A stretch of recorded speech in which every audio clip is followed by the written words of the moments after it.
पहाड़ों से घिरा हुआ एक सुंदर सा गांव था।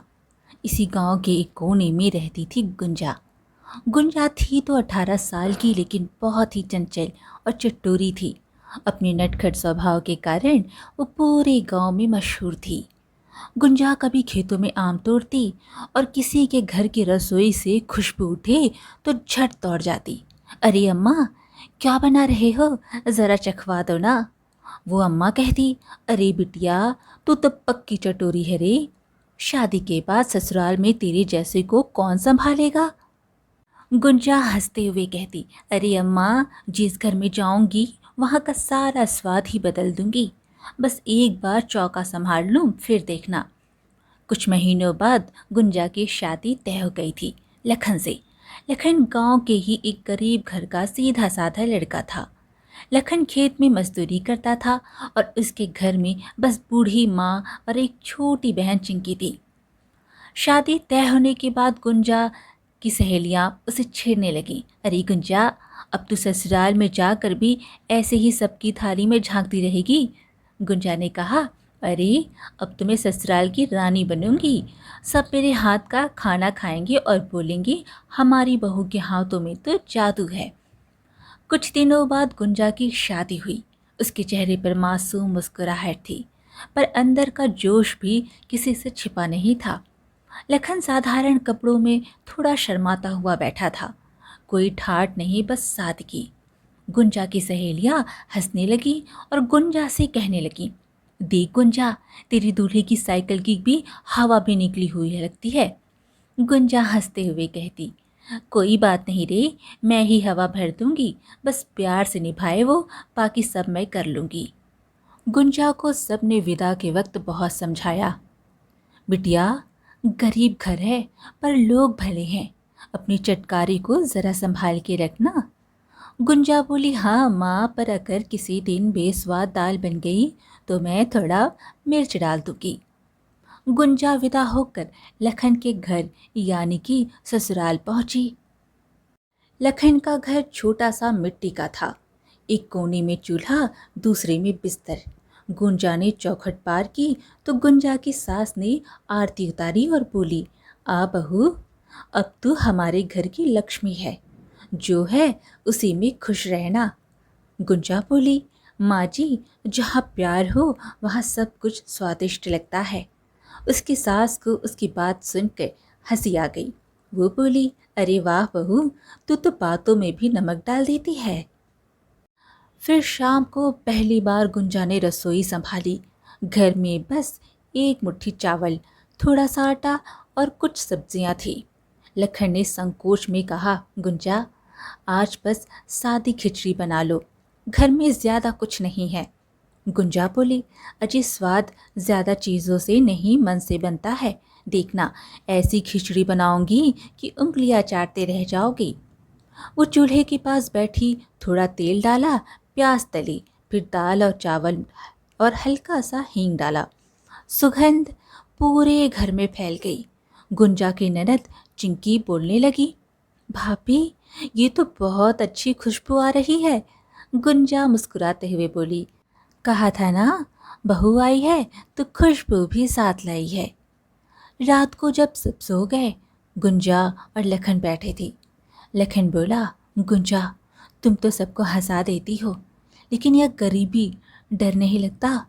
गुंजा बोली, गरीबी से डरती नहीं जी, बस बेरुखी से डरती हूँ। अगर पति का साथ हो तो मिट्टी भी महक उठेगी। लखन उसकी बातों से बहुत प्रभावित होता है। तुम तो सच में सबसे अलग हो। गुंजा बोली, और आप भी वैसे ही निकले जैसे मैं चाहती थी, सच्चे और मीठे। अगले दिन गांव की औरतें गुंजा को देखने आई। नई बहू कैसी है? सुनते हैं बहुत बातूनी है। गुंजा की सास ने कहा, बातूनी तो है पर काम में तेज भी है।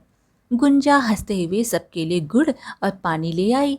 एक औरत ने पूछा, बहू, तेरे मायके में क्या क्या पकता था? गुंजा बोली, अरे चाची जी, जो भी पकता था मैं सब की थाली में झांक के देख लेती थी, फिर थोड़ा स्वाद बढ़ा देती थी। सब हंस पड़ी। शाम को गुंजा ने नया प्रयोग किया।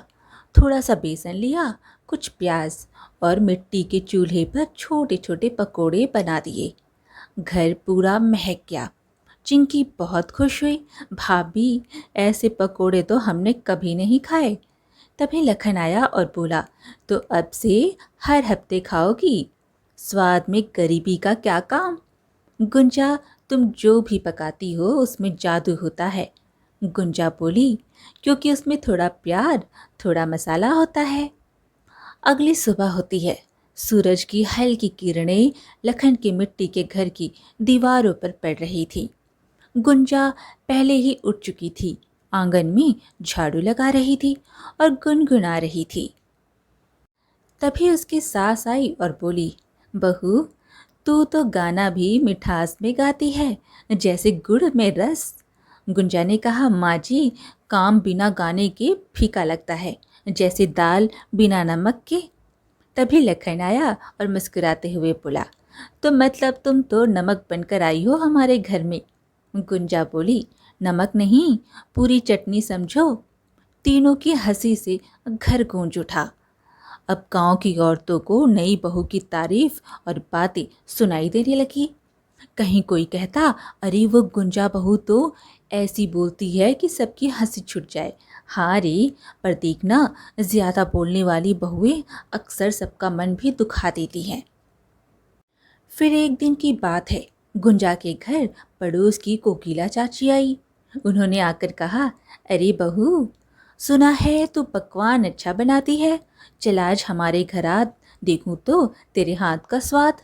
गुंजा बोली, क्यों नहीं चाची जी, पर एक शर्त है, जो बनाऊंगी पहले आप खाओगी।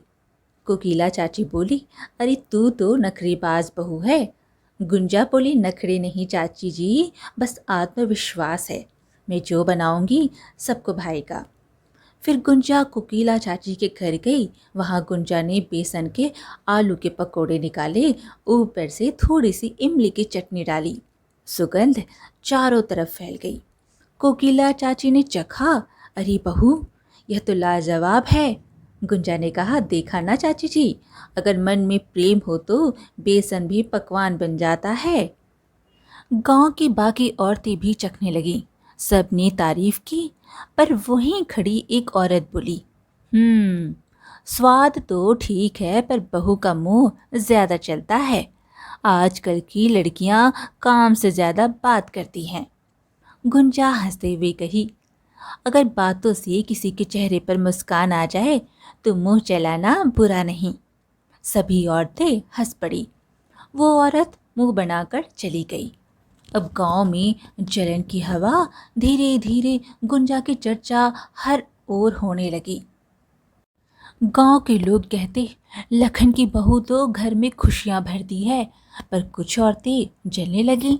देखो ना, आई तो गरीब घर में, पर चाल तो जैसे था ठकुराइन की, दिन भर गुनगुनाती रहती है। फिर बरसात का मौसम था। आसमान पर बादल घिरे थे और बिजली बार बार चमक रही थी। लखन खेत पर खड़ा था और उसके पैरों के नीचे से मिट्टी बह रही थी। उसके चेहरे पर बेचैनी थी। गुंजा दूर से दौड़ती आई, क्या हुआ जी? लखन बोला, देखो ना गुंजा, सारा पानी खेत में घुस गया, धान की पूरी फसल बर्बाद हो गई। गुंजा ने लखन को संभालते हुए कहा, अजीब, फसल तो फिर से उग सकती है, पर हिम्मत, अगर सूख गई तो कुछ नहीं बचेगा। लखन बोला, तो अब क्या करेंगे गुंजा? घर में दाना भी नहीं बचा, खेत डूब गया। गुंजा ने कहा, हमारे हाथ अभी सूखे नहीं हैं जी, जब तक मेहनत बाकी है तब तक उम्मीद जिंदा है। फिर रात हुई। गुंजा चूल्हे के पास बैठी थी। गुंजा ने अपनी सास से कहा, माँ जी, खेत तो डूब गया है, पर घर के पीछे का जो आंगन है ना, वहाँ थोड़ी ज़मीन तो सूखी है। उसकी सास बोली, हाँ बेटा, पर उसमें क्या होगा? गुंजा बोली, सब्जियाँ उगाएंगे माँ जी, लौकी, भिंडी, टमाटर, थोड़ी जगह है, थोड़ा भरोसा भी। लखन ने कहा, इतनी सी ज़मीन में क्या उग जाएगा? गुंजा बोली, आपने सुना नहीं जी, बीज छोटा होता है पर पेड़ बड़ा होता है। लखन बोला, पर हमें सब्जी की खेती का इतना ज्ञान नहीं। गुंजा बोली, ज्ञान नहीं ज़रूरत है, और ज़रूरत सबसे बड़ा गुरु होती है। उसकी सास बोली, कर ले बहू, तेरे मन में जो जोश है वो शायद भगवान का इशारा हो।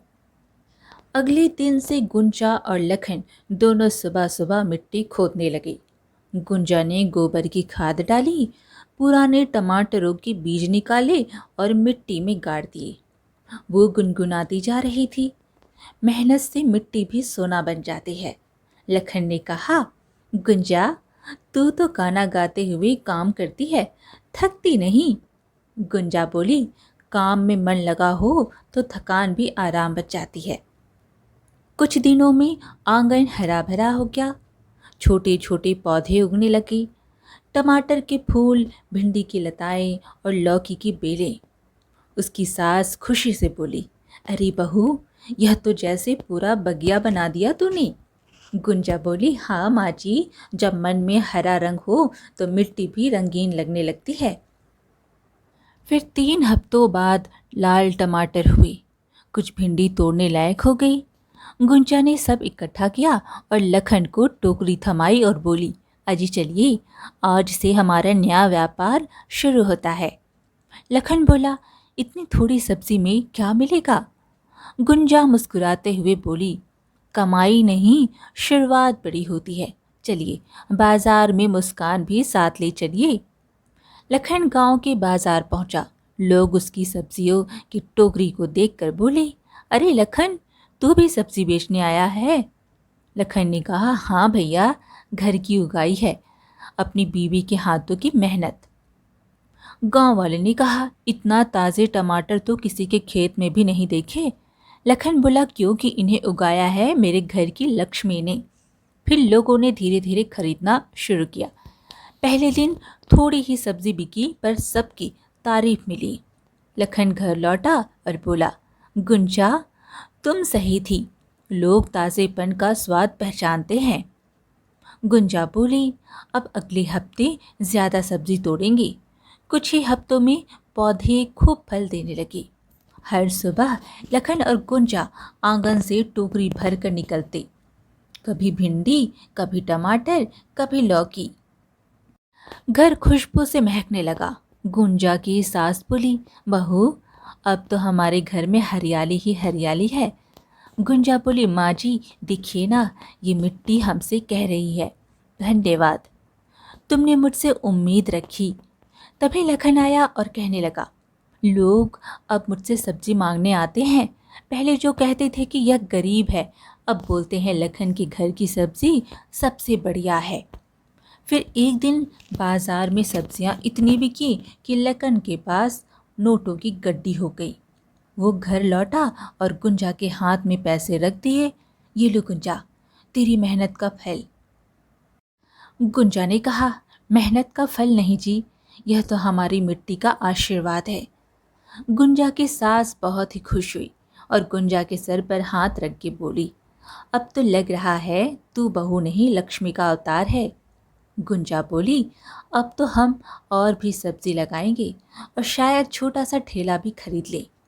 तभी चिंकी ने कहा, भाभी, अब तो आप जैसे अच्छे कपड़े पहनती हैं वैसे ही हमें भी सिलवा दो। गुंजा बोली, अरे हाँ, अब घर में खुशहाली आई है तो रंग भी बदलेंगे। एक दिन गुंजा ने आलू के पराठे और टमाटर की चटनी बनाई। गुंजा की सास ने खाते हुए कहा, अरे वाह बहू, यह तो बहुत ही स्वादिष्ट खाना है। और हाँ, मेरी बहू चटोरी के साथ साथ बहुत बुद्धिमान है। तूने हमारे घर की परिस्थिति ही बदल दी मेरी बेटी। अब तो लगता है जैसे हमारा घर गरीबों का नहीं, मेहनती लोगों का महल है। गुंजा बोली, गरीबी बुराई नहीं, आलस बुराई है। जिसने काम करना सीख लिया वो कभी खाली पेट नहीं सोता। अब गांव के लोग भी गुंजा के आंगन की खेती देखने आने लगे। जो पहले कभी उसका मजाक उड़ाया करते थे, वो खुश होते हुए बोले, बहू, तूने तो सच में चमत्कार कर दिया। हम तो सोचते थे तू बस बोलती है, पर तूने कर दिखाया। गुंजा ने कहा, बोलना आसान होता है, पर जब बोल में भरोसा हो तो वो कर्म बन जाता है। तभी गांव के मुखिया भी पहुंचे और गुंजा से बोले, गुंजा बेटी, अब तू बाकी औरतों को भी यह खेती सिखा, गांव की और औरतें भी आत्मनिर्भर बने। गुंजा ने कहा, ज़रूर मुखिया जी, अब हर आंगन में हरियाली उगेगी। शाम ढल रही थी। गुंजा बैठी टोकरी में सब्जियां सजा रही थी। लखन आया, उसके पास बैठ गया। गुंजा, जब तू इस घर में आई थी हमारे पास कुछ नहीं था। गुंजा बोली, आज हमारे पास मेहनत का सुख है जी। सुख चीज़ों से नहीं आता, साथ से आता है। आपने साथ दिया, मिट्टी ने साथ दिया, अब घर में खुशबू बस गई है। लखन ने कहा, और उस खुशबू का नाम है गुंजा। अब यह गुंजा हर घर में खिलेगी, मिट्टी की मेहनत और मुस्कान की। जिस घर की बहू हिम्मत वाली हो, वहाँ मिट्टी भी रोटी बन जाती है और पसीना वरदान। गुंजा ने साबित किया कि गरीबी किस्मत नहीं, मेहनत की परीक्षा होती है। वो ना सिर्फ अपने घर की बल्कि पूरे गांव की प्रेरणा बन गई। अब हर घर के आंगन में सब्जियां उगती और हर रसोई में खुशबू बसती। बरसात खत्म हो चुकी थी, आसमान नीला था, खेतों में हरियाली फैली हुई थी। गुंजा और लखन की सब्जियों का व्यापार अब पूरे इलाके में नाम कमा चुका था। हर हफ्ते लोग कहते, लखन और गुंजा की सब्जी सबसे ताज़ी, सबसे स्वादिष्ट होती है। रात को लखन गुंजा से कहने लगा, गुंजा, तूने तो हमारे घर को पूरा बदल दिया। अब लोग हमें सब्जी वाले लखन नहीं, किसान लखन कहते हैं। गुंजा ने कहा, नाम बदलना आसान नहीं होता जी, जब तक इंसान खुद को नहीं बदलता। फिर एक दिन की बात है, शाम को गुंजा आंगन में बैठी हिसाब लिख रही थी। लखन बोला, इतने पैसे अब क्या करेगी? गुंजा ने कहा, ट्रैक्टर खरीदेंगे। लखन चौंक कर बोला, ट्रैक्टर? वो तो बड़े बड़े किसान रखते हैं। गुंजा बोली, अब हम भी बड़े बनेंगे जी, मेहनत से ना कि शान से। जब तक दूसरों से खेत जोतवाएंगे मुनाफा अधूरा रहेगा। अब अपने खेत की मिट्टी खुद पलटेंगे। गुंजा की सास बोली, बहू, अगर तू ठान लेती है तो भगवान भी साथ देते हैं। कुछ महीनों बाद गुंजा ट्रैक्टर लेकर आती है गांव में। गांव के बच्चे ताली बजा रहे थे और औरतें चौखट से देखकर बोली, अरे वाह, देखो तो, गुंजा खुद ट्रैक्टर चला रही है। अब सुबह होते ही गुंजा ट्रैक्टर लेकर खेत जाती। धूप में उसके माथे पर पसीना चमकता और होठों पर मुस्कान रहती। लखन खेत की मेड़ पर खड़ा देखता और गर्व से मुस्कुराता। अरे मेरी गुंजा, तू तो पूरे गांव की मिसाल बन गई। गुंजा कहने लगी, जी, जब औरत हल चला सकती है तो ट्रैक्टर क्यों नहीं? पहले लोग कहते थे बहू घर संभालती है, अब कहते हैं बहू खेत संभालती है। एक दिन लखन का पड़ोसी राजू आया और गुंजा से कहा, गुंजा भाभी, मेरा खेत सूखा पड़ा है, बैल भी बीमार है, क्या आप थोड़ा मदद कर सकती हैं? गुंजा बोली, क्यों नहीं राजू भैया, ट्रैक्टर मेरा है, खेत आपका, पर मेहनत हमारी दोनों की। वो खुद ट्रैक्टर लेकर राजू के खेत पहुंची और जोताई शुरू कर दी। राजू की पत्नी आंसू पोंछते हुए बोली, गुंजा भाभी, आप जैसी औरत भगवान ही भेजते हैं। गुंजा बोली, नहीं भाभी, भगवान सबको हाथ देते हैं, बस मेहनत से उन्हें काम में लाना पड़ता है। धीरे धीरे गुंजा सबकी मदद करने लगी। किसी की फसल बोती, किसी की जुताई करती और बदले में पैसे कम ही लेती। गांव की और औरतें भी अब खेतों में उतरने लगी। कोई सब्जी उगाने लगी, कोई पशुपालन करने लगी। तो इस तरह गुंजा ने अपनी बुद्धिमानी और मेहनत से अपने घर का ही नहीं बल्कि पूरे गांव की किस्मत बदल डाली और गुंजा गांव की मिसाल बन गई। आज की कहानी यहीं पर समाप्त हुई। फिर मिलेंगे एक और कहानी के साथ। कहानी पसंद आए तो कमेंट में हरे कृष्णा ज़रूर लिखें और चैनल को सब्सक्राइब करना बिल्कुल ना भूलें। धन्यवाद।